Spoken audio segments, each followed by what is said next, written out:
night the drums stopped, the Ajogun began to whisper. The village of Ilasẹ did not fear war. It did not fear drought. It did not even fear death.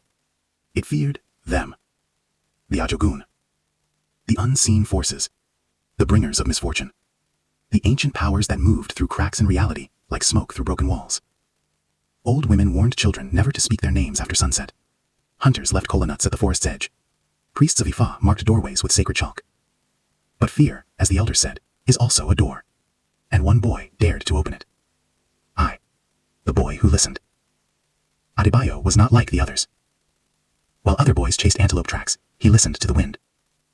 While they wrestled in the dust, he watched the shadows stretch too long at dusk. He had dreams.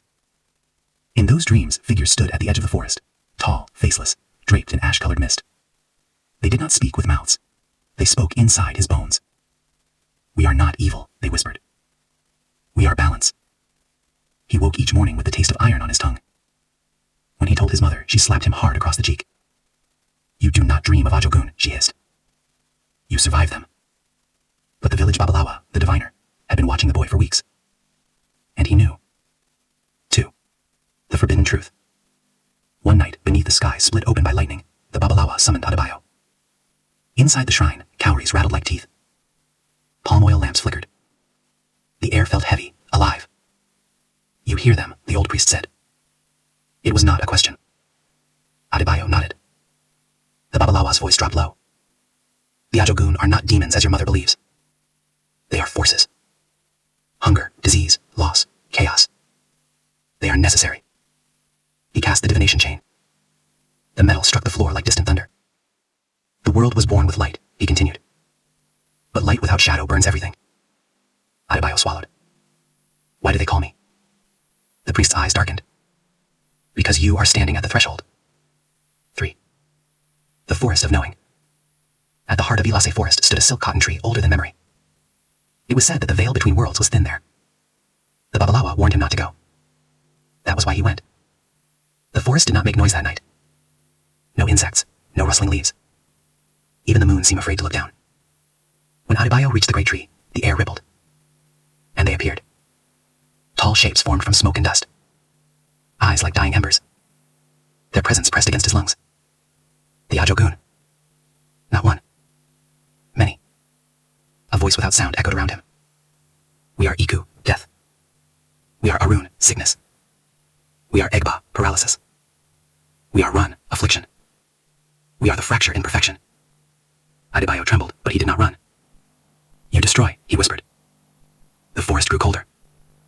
"We refine," they replied. "Without us, humanity would grow arrogant.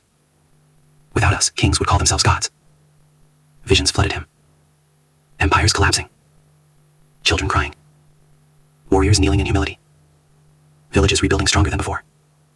He saw the pattern. Suffering was not random. It was correction. The offer. The largest shadow stepped forward.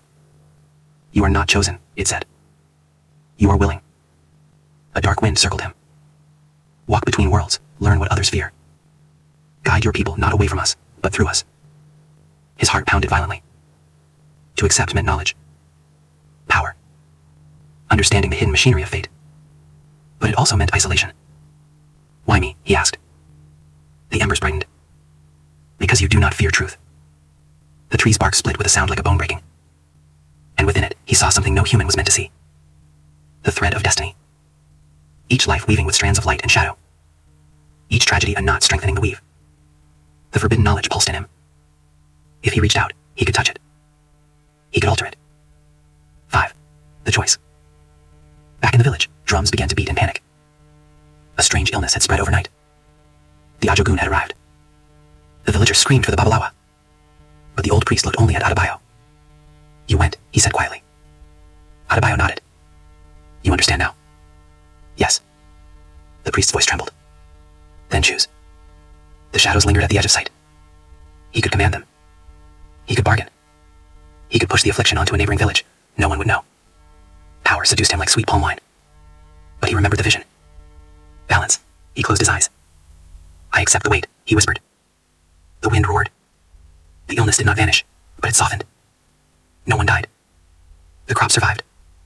The village endured. Adébáyọ felt something change inside him. Part of him no longer belonged to the living. I, the new priest of shadows. Years passed. The Babalawa died peacefully. Adébáyọ took his place. But he was different. When misfortune came, he did not curse it. He listened. When drought arrived, he read its lesson. When sickness fed, he sought its balance. When death visited, he honored its necessity. And sometimes, only sometimes, when injustice ran too bold, when cruelty overstepped its boundary, he walked alone to the silk cotton tree. The Ajogun waited. Not his enemies. Not his friends. But his forces. And they bowed. Because the boy who once feared shadows had become something else.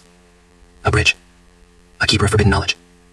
A man who understands that power is not the absence of darkness, but the courage to stand within it. And on certain nights, when the drums fall silent, the Ajogun still whisper. But now, they whisper to him.